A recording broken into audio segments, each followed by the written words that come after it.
Welcome to Kaiser news. నేను వంశీకృష్ణ. ఎక్కువగా trending topic అనేది మనం చూస్తూనే ఉన్నాం. బెట్టింగ్ యాప్స్ ఇన్ఫ్లుయెన్స్ని స్టార్ట్ చేసి సెలబ్రిటీస్ వరకు వచ్చినాయి అనమాట. సో పెద్ద ప్రకాష్ రాజ్ గారు కానీ, రానా గారు కానీ, చలత మంచు లక్ష్మి గారు, సో చాలామంది వస్తున్నారు పేర్లు. సో మరి ఎలా ఉండబోతుంది ఏంటో మనం తెలుసుకుందాం. ఒకసారి మనతో నటికుమార్ గారు ఉన్నారు. సార్ నమస్కారం సార్.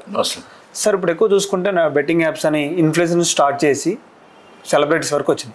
సో ప్రకాష్ రాజ్ గారు పెద్ద యాక్టర్స్, రానా, దగ్గుపాటి గారు, తర్వాత మంచు లక్ష్మి గారు. సో మరి ఎలా ఉండబోతున్నాను సార్ వీళ్ళ కేసులు? మరి వీళ్ళు కూడా ఇంత మట్టికి నోటీసులు వచ్చినాయి కానీ వీళ్ళు ఇంత మట్టికి ఏ స్టేషన్కి వెళ్ళలేదని చెప్తున్నారు. సో ఎలాంటి యాక్షన్స్ ఉండబోతాయి అంటారు వీళ్ళ మీద? ఇప్పుడు నోటీసులు వచ్చినా వెళ్ళలేదా, ఎందుకు వెళ్ళలేదు, ఏంటి అనేది లీగల్ వాళ్ళు చూసుకుంటారు, ఇన్వెస్టిగేషన్ ఆఫీసర్స్ చూసుకుంటారు. ఇప్పుడు ఇది ఇల్లీగల్ యాక్టివిటీస్ చేయొచ్చా, చేయకూడదా? రైట్. ఒక మన సమాజంలో 10 మందికి మంచి చేసే పనిలో మంచి చేయాలనుకుంటున్నాం. మన సమాజంలో మనల్ని ఇంత వాళ్ళని చేశారు, ఎంత పెద్ద హీరోలనో, ఎంత పెద్ద హీరోయిన్నా, ఎంత పెద్ద ఆర్టిస్టులనో, డైలాగ్ ఆర్టిస్టులు చేసిన వాళ్ళని మన వాళ్ళ కుటుంబాలకి, మన రాష్ట్రానికి, ఆ దేశానికి మనం ఏం సేవ చేస్తున్నాం? మీరు చేస్తున్న తప్పు వల్ల దేశం నాశనం అయిపోతుంది.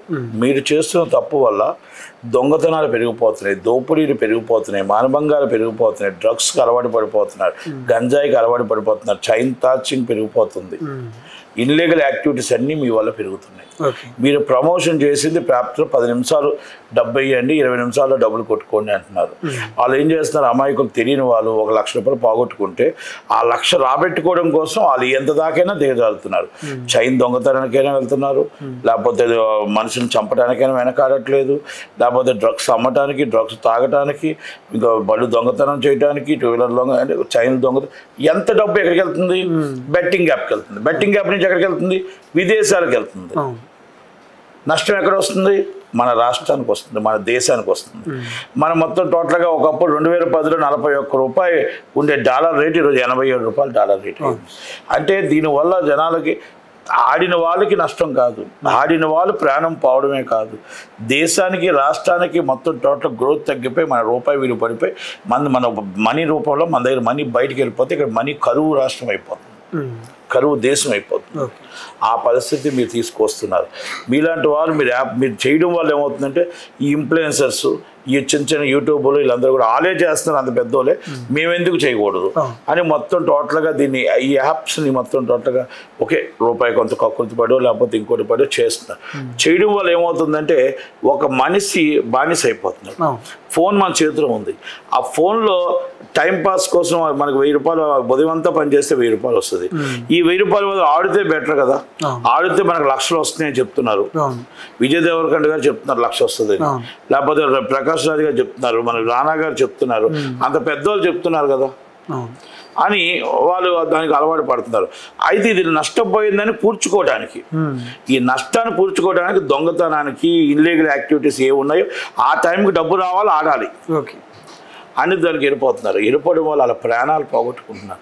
ఈ యాప్స్ వస్తున్నాయి, ఈ లోన్ యాప్స్ ఉన్నాయి, లోన్ యాప్స్ తీసుకొని దాని మీద టార్చర్ తట్టుకోలేక చచ్చిపోతున్నారు. ఇవన్నీ వల్ల ఏమవుతుందంటే ప్రజల ప్రాణాలు ప్రాబ్లమే కాదు, వాళ్ళ ఫ్యామిలీ రోడ్డు మీద పడడమే కాదు, మీరు చేసిన పాపాల వల్ల దొంగతనాలు ఇవన్నీ మొత్తం టోటల్ ఎక్కువైపోయి ఉన్నాయి అనేది మనం అర్థం చేసుకోవాలి. ప్రకాష్ రాజ్ గారు ఒక మాట అంటారు, నేను 9 సంవత్సరాల క్రితం చేసింది వాస్తవమే, అది తప్పని తెలిసిన తర్వాత నేను మానేశాను అంటున్నాడు. మీరు మేధావి కదా, మీరు ప్రపంచంలో మోడీ గారికి సలహా ఇస్తారు, మరి పవన్ కళ్యాణ్ గారికి సలహా ఇస్తారు, మీరు మొత్తం టోటల్గా కర్ణాటక, ఆంధ్రప్రదేశ్, కర్ణాటక 2 రాష్ట్రాల్లో గన్మ్యాన్లు మొత్తం వై కేటగిరీలో మీకు గన్మ్యాన్లు ఇచ్చిన పరిస్థితులు ఉన్నాయి ఒక టైంలో. మళ్ళీ మా అధ్యక్షుడిగా మీరు దిగి మా అధ్యక్షుడిగా ప్రజలకు ఏదో చేస్తారని చెప్పారు. అంటే మనం ప్రజలకు ఏదో చేద్దాం అనుకునే వాళ్ళు, ప్రజలు ఈ విధంగా చనిపోతుంటే మీలా ప్రమోషన్ చేసిన వాళ్ళు ప్రాణాలు పోగొట్టుకుంటుంటే మరి ఏం చెప్పాలి, ఏం సమాధానం చేయాలి, మిమ్మల్ని ఏమనాలి, మీకు మాట్లాడే రైట్ ఉందా అని అడుగుతారు ప్రకాష్ రాజ్ గారిని. ఒకటి, విజయ్ దేవరకొండ గారు ఒక ప్రెస్ నోట్ రిలీజ్ చేశారు. మా టీం అంతా మొత్తం పరిశీలించి, మా లీగల్ టీం అంతా పరిశీలించి ఇది లీగల్ అయిన తర్వాత చేశానని. నాకు తెలిసిన సమాచారం ప్రకారం ఈ తెలంగాణ, ఆంధ్రప్రదేశ్లో లీగల్ కాదు. బయట ఎక్కడైనా లీగల్ ఉండొచ్చు, గోవాలో ఉండొచ్చు లీగల్, లేకపోతే ఇంకో కొన్ని ఏరియాలో ఉండొచ్చు. హిందీ కూడా మేము హిందీ చేసినవి ఇక్కడ మన రాష్ట్రానికి సంబంధించినవి కదా అని చెప్తున్నారు. అదే ఏది జరిగినా, ఏది చేసినా అది మన తెలంగాణలోని తెలంగాణ పరిస్థితుల్లో వచ్చిందా లేకపోతే ఏంటని మనం చూడాలి. దాన్ని లీగల్గా మనం తప్పించుకోవడానికి వద్దు. మనం తప్పు చేసామా లేదా అనేది కావాలా. ఏ యాప్ని కూడా మన టిక్ టాక్ ఏదైతే బ్యాన్ చేశారో ఈ యాప్స్ని ఎందుకు బ్యాన్ చేయలేకపోతున్నారు? గత ప్రభుత్వం నిర్లక్ష్యం, గత ప్రభుత్వం టీఆర్ఎస్ ప్రభుత్వం టోటల్గా లేజితనం వల్ల నష్టపోయాం, తీవ్రంగా నష్టపోయాం. ఇవన్నీ మనం ఆలోచించుకొని మనం ఈసారి చాలా సీరియస్గా తీసుకోవాలి.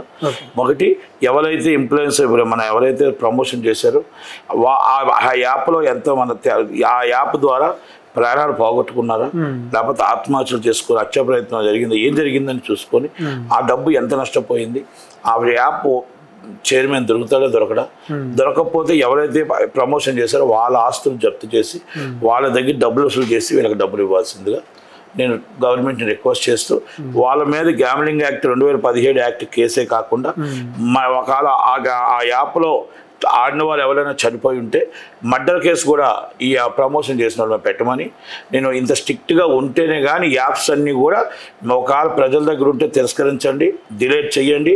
ఒకవేళ లేదంటే గవర్నమెంట్ ఇమీడియట్లీ సెంట్రల్ గవర్నమెంట్కి రాసి స్టేట్ గవర్నమెంట్ రాసి మొత్తం టోటల్ యాప్లు నిషేధించండి. ఈ యాప్లో ఆన్లైన్ గేమ్లో నిషేధించకపోతే దేశం వెనక్కి వెళ్ళిపోతుంది, దేశం నాశనం అయిపోతుంది.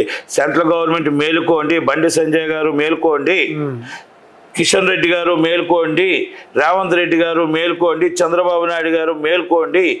మీరు పవన్ కళ్యాణ్ గారు పిల్లల ప్రాణాలు కాపాడాలి అంటే మీరు మేలుకోండి, మేలుకొని యాప్స్ అన్ని మొత్తం టోటల్ డౌన్లోడ్ యాప్లన్నీ కూడా నిషేధించండి.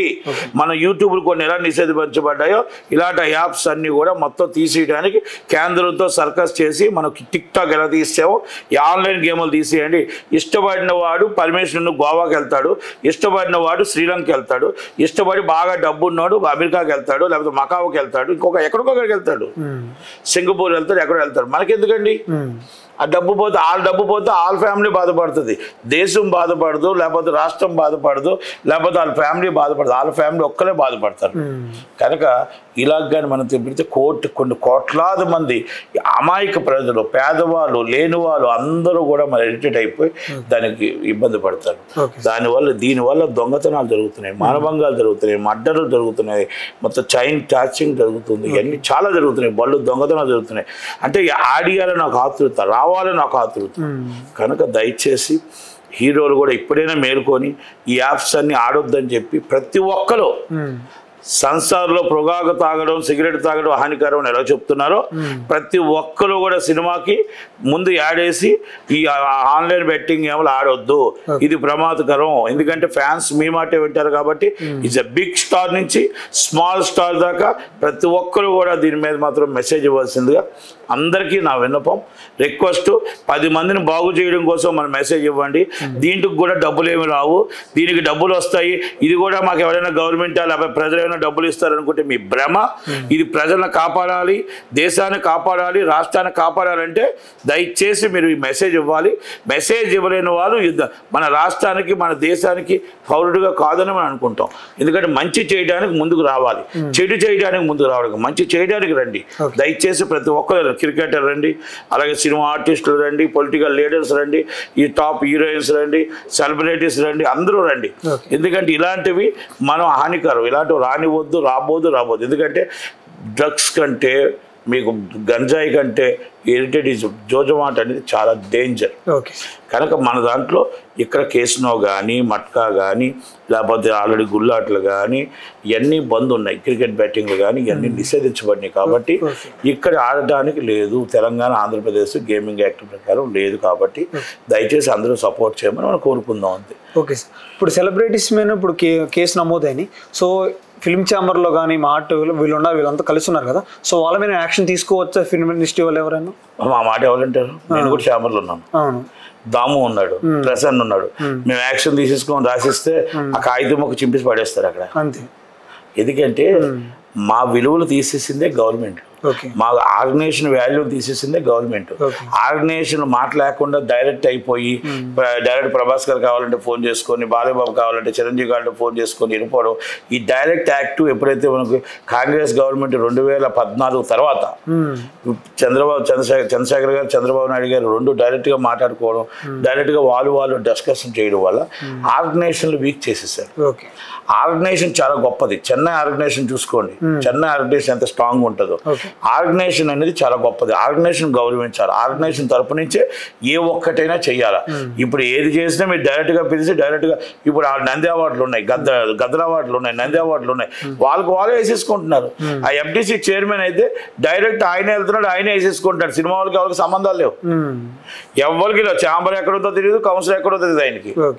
ఇక ఆయన కొన్ని రోజులు పోతే ఆయన ఇంట్లోనే పెట్టుకుంటాడు అవార్డులన్నీ. అవార్డులు ఆయన డిసైడ్ చేస్తారు, వీళ్ళకి ఇవ్వండి, వీళ్ళకి ఇవ్వండి, వీళ్ళకి ఇవ్వండి. అంటే గవర్నమెంట్ సపోర్ట్ లేదా సార్? గవర్నమెంట్ ఆర్గనైజేషన్కి సపోర్ట్ లేదు. ఆర్గనైజేషన్ గవర్నమెంట్ తెలిసి చేస్తుందా, తెలియచేస్తుందా, లేకపోతే కార్పొరేట్ కంపెనీలకి దారాదత్తం చేస్తున్నట్టు పెద్దవాళ్ళకి 5-6 వీళ్ళు డైరెక్ట్గా మాట్లాడుకుంటున్నారు. ఇది కరెక్ట్ కాదు అంటున్నాను, ప్రొసీజర్ కాదు అంటున్నాను. ఇది పద్ధతి, ప్రొసీజర్ కాదు ఇది. ఎందుకంటే ఇంతకుముందు కాంగ్రెస్ గవర్నమెంట్లో అందరినీ పిలిచేవారు.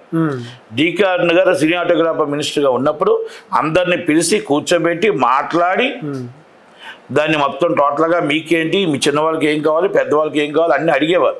అది ఆర్గనైజేషన్ త్రూ వచ్చేది. ఇప్పుడు ఆర్గనైజేషన్స్ అవి లేవు. ఆర్గనైజేషన్ లేదు. డైరెక్ట్గా చిరంజీవి గారికి ఫోన్ కొట్టుకుంటున్నారు, లేకపోతే దిల్రాజు ఫోన్ కొట్టుకుంటున్నారు, లేకపోతే ప్రభాస్ గారికో లేకపోతే ఎవరికో కొట్టుకుని వాళ్ళు డైరెక్ట్గా పిలుచుకుంటున్నారు. మొన్న అల్లు అరవింద్ గారు వీళ్ళందరూ ఇలా అల్లు అరవింద్ ఆధ్వర్యంలో అంటే పవన్ కళ్యాణ్ గారు కలిశారు. మొత్తం సినిమా వాళ్ళంతా కలిశారు, అన్నీ నాకు చెప్పేశారు, అన్నీ చెప్పేసారు, అంతా అయిపోతున్నారు. ఏమైపోతుంది? మాకేం తెలియదు. అది ఇప్పుడు ఆర్గనైజేషన్కి తెలియదు. చిన్న సినిమా నిర్మాతలు 100 మంది, ఆ పెద్ద సినిమా నిర్మాతలు 6. ఆ 6కి వచ్చేస్తే చాలంట. మరి కందులు దుర్గేష్ గారు మరి ఎవరితో మీటింగ్ పెట్టారు, ఎవరితో మాట్లాడారు తెలియాలి కదా. ఎవరితో మాట్లాడారు? చిరంజీవి గారితో మాట్లాడితే, పవన్ కళ్యాణ్ గారితో మాట్లాడితే, మీరు అల్లు అరవింద్తో మాట్లాడితే అయిపోద్దా? కాదు కదా. తక్కువ అవసరం లేదా? అంటే బాలయ్యబాబుతో మాట్లాడితే అయిపోయిందా? ఇది కరెక్ట్ కాదు. ఎందుకంటే ప్రొసీజర్ ఫాలో అవ్వట్లేదు. ఆర్గనైజేషన్ మీద ప్రొసీజర్ ఫాలో అవ్వట్లేదు. నేను జాయింట్ సెక్రటరీగా ఉన్నాను, మాకు ఎందుకు తెలియట్లేదు? నేను ప్రెస్ నోట్ ఇచ్చాం కానీ నిజంగా చెప్తున్నాను, అసంతృప్తిని ఇస్తున్నాం. వాళ్ళు ఏదో చేస్తే తాను అనాల్సి వస్తుంది ఇప్పుడు. ఎందుకంటే ఆ ఉన్న విలువ కూడా పోద్దేమో అని. అంటే ఆ పరిస్థితుల్లో ఈరోజు ఉన్నాం. ఆర్గనైజేషన్ ఎప్పుడైతే విలువ ఇస్తారో, తల్లిదండ్రులకు ఎప్పుడైతే విలువ ఇస్తారో, తల్లిదండ్రుల కంటే గొప్పవి ఆర్గనైజేషన్లు. ఎందుకంటే తల్లిదండ్రులకి ఆర్గనైజేషన్లకి మనం విలువ ఇవ్వలేనప్పుడు మనంతలో మనం కార్పొరేట్ కంపెనీలో జెండా మోసిన కార్యకర్త లాంటి వాడు. అంటే జెండా మోసి కార్యకర్త జీవితాంతం గేటుగాడే ఉంటాడు. ఏ రోజైనా చంద్రబాబు రాకపోతాడా? ఏ రోజైనా పవన్ కళ్యాణ్ గారు రాకపోతాడా? ఏ రోజైనా లోకేష్ గారు రాకపోతే నేను చూడకపోతానా అని అంటాడు. కానీ బెంచ్ కార్ వేసుకొని తక్కువ టై వేసుకొని ఈ కార్పొరేట్ కంపెనీలు వెళ్ళిపోతూ ఉంటే ఆ డోర్లు తీస్తూ సెక్యూరిటీ తప్పుకో అంటుంటే జీవితం అక్కడ ఆగిపోయింది. ఆ కార్యకర్త ఏ రోజైతే గేటు గాడి నుంచి లోనకి వెళ్ళగలుగుతాడో ఆ రోజు నిజమైన పార్టీ నాయకులు, నిజమైన పొలిటికల్ లీడర్స్, నిజంగా కార్యకర్తలను గౌరవించే పార్టీలు వస్తాయి. నేను నాట్ ఓన్లీ 1 పార్టీ, అన్ని పార్టీల కోసం చెప్తున్నాను. జగన్మోహన్ రెడ్డి పార్టీ అంతే, కాంగ్రెస్ పార్టీ అంతే, ఈ పార్టీలు అంతే. అన్ని పార్టీలు గేటు కాడ కార్యకర్త ఆగకూడదు. ఆ కార్యకర్త లోనకి రాగలిగితే, సగౌరవంగా ఆహ్వానిస్తూ రాగలిగితే ఆ రోజు నిజమైన పార్టీ, నిజమైన స్వతంత్రం వచ్చే రోజు ఉంటుంది. తప్ప కార్పొరేట్ కంపెనీ తక్కువ టై వేసుకొని బెంచ్ కార్ వేసుకున్నాడు సెల్యూట్ కొడతారు, ఉదయం నుంచి కష్టపడి జెండా పట్టుకున్నాడు పక్కకు తోసి లాఠీ దెబ్బలు కొడతారు. ఈ ఉన్నంతకాలం మన దేశం బాగుపడదు, రాష్ట్రం బాగుపడదు. అది తెలుసుకోవాలి అంటే ఇది ఎందుకు చెప్పానంటే మా సినిమా ఫీల్డ్లో కూడా అంతే విలువిస్తున్నారు అని చూపించారు. అంతే. Thank you.